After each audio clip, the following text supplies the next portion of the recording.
క్రిస్టియానిటీలో ఉన్న biggest misunderstanding ఏంటంటే assumptions, ఊహాగానాలు. ఎలాంటి ఊహాగానాలు అంటే, దేవుని సన్నిధి నాకు తోడుగా ఉంది కాబట్టి నేను ఆస్వాదించబడ్డాను, దేవుని సన్నిధి నాకు తోడుగా ఉంది కాబట్టి నాకు ఆరోగ్యం ఉంది, దేవుని సన్నిధి నాకు తోడుగా ఉంది కాబట్టి నేను ఇంటి నుంచి వెళ్తున్నాను, మళ్ళీ ఇంటికి రాగలుగుతున్నాను, దేవుడు నన్ను కాపాడుతున్నాడు అని అనుకుంటున్నారు. నేను చేస్తుందల్లా కరెక్టే కాబట్టి దేవుని కృప నా మీద ఉంది, నేను దేవుని కృపలో దాచబడ్డాను అని అనుకుంటున్నారు. ఒక చిన్న స్టోరీ చెప్తాను, తర్వాత మిగతా విషయాలు మనం మాట్లాడుకుందాం. ఒక ఊరిలో ఒక అబ్బాయికి వాళ్ళ ఫాదర్ సైకిల్ కొనిచ్చాడు. సైకిల్ ఇంటికి తీసుకొచ్చిన తర్వాత వాళ్ళ ఫాదర్ అబ్బాయికి సైకిల్ నేర్పించాడు.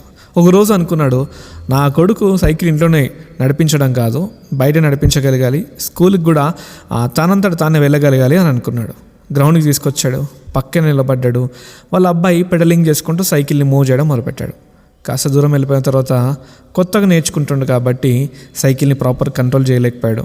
అది కాస్త డ్రైనేజ్ వైపు వెళ్తుంది. వాళ్ళ ఫాదర్ ఎక్కడ దూరంలో ఉండవలసిన వాళ్ళ ఫాదర్ తప్పుదారిలో వెళ్ళిపోతున్నాడని చూసి పరిగెత్తుకుంటూ వచ్చి సైకిల్ని కంట్రోల్ చేశాడు, వాళ్ళ అబ్బాయిని కాపాడాడు. ఈ స్టోరీలో మనం అర్థం చేసుకోవాల్సిన విషయం ఏంటంటే, వాళ్ళ అబ్బాయి కరెక్ట్గా తొక్కుతున్నప్పుడు కూడా వాళ్ళ ఫాదర్ అక్కడే ఉన్నాడు. వాళ్ళ అబ్బాయి రాంగ్ డైరెక్షన్లో వెళ్తుంటే ఇంకా దగ్గరకు వచ్చి అబ్బాయిని కాపాడాడు. ఈరోజు దేవుని సన్నిధి మనం కరెక్ట్గా ఉన్నప్పుడే దేవుని సన్నిధి తోడుగా ఉండడం కాదు, మనం తప్పు చేస్తున్నప్పుడు కూడా అది మనల్ని కాపాడుకోవడానికి దేవుని సన్నిధి మనకు తోడుగా ఉంటుంది. అదేవిధంగా బైబిల్లో నుంచి సంసోన్ని చూసిన దేవుని సన్నిధి అతనికి తోడుగా ఉంది. ఇశ్రాయేలుకు న్యాయాధిపతిగా ఉన్నప్పుడు, అదేవిధంగా అతడు స్వార్థపూర్తిగా పనిచేస్తున్నప్పుడు కూడా దేవుని సన్నిధి అతనికి తోడుగా ఉంది. ఫిలిస్తీన్ల అమ్మాయి కోసము అనేకులను చంపడం మొదలుపెట్టాడు, అప్పుడు కూడా దేవుని సన్నిధి అతనికి తోడుగా ఉంది. ఒక మూర్ఖునిగా మార్చబడ్డాడు, అనిపించిందల్లా చేయడం మొదలుపెట్టాడు. ఒక పాయింట్ వచ్చేసరికి యెహోవా అతనిని ఎడబాసెను అనే మాట కనబడుతుంది. The lord had left him అని ఉంటుంది. ఆ విషయం అతనికి తెలియలేకపోయిందట. ఈరోజు దేవుని సన్నిధి నీకు తోడుగా ఉన్నంత మాత్రాన నువ్వు చేసింది ఎలా కరెక్ట్ అనుకోవడం తప్పు. బైబిల్ ఏమైనా సెలవిస్తుందో తెలుసా?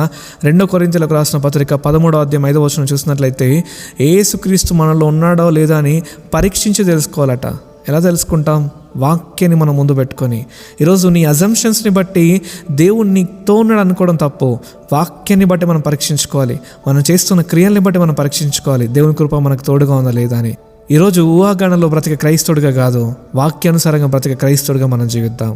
మే God bless you. See in the next episode.